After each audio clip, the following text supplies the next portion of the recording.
Just minutes after the trial started, we were in recess.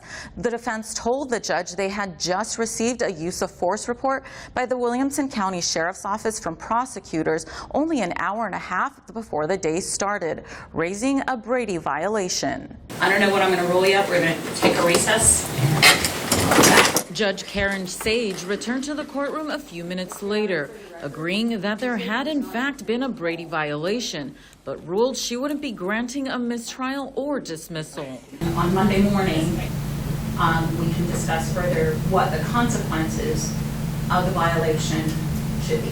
Jurors filled the courtroom soon shortly after, and for the majority of the day, they heard from the state's use of force expert witness, Roger Clark. His expertise is in high-risk stops like the one involving Javier Ambler and the standard practices or tactics used by law enforcement. Tactics, as I said, things in proper order, eliminates unnecessary risk. Jurors were shown dash cam video of the incident and given a play-by-play of what Clark says deputies James Johnson and Zachary Camden did wrong. This is what I call the downward spiral to the disaster. Clark was also asked to draw for the jurors what a proper high-risk stop looks like.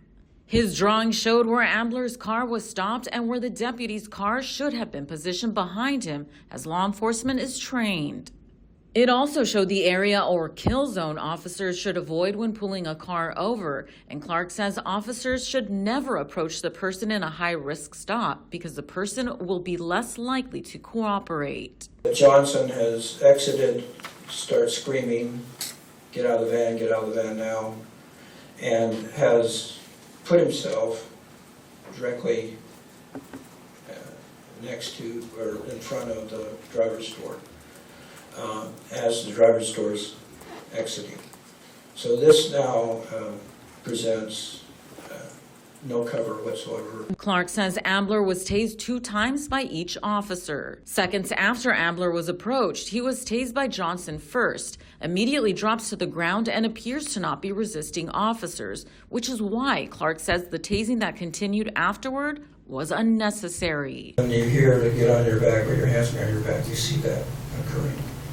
Very shortly on in this, he makes some statements, and one of them is, I have congestive heart failure, when he's able to talk. That's very significant in my evaluation of the sequence. His last words were, please, I can't breathe. If Camden and Johnson are convicted, they face up to 20 years in prison. In Austin, Monique Lopez, CBS Austin News. Thank you for watching. Please hit the subscribe button and get the latest news by downloading the CBS Austin News app.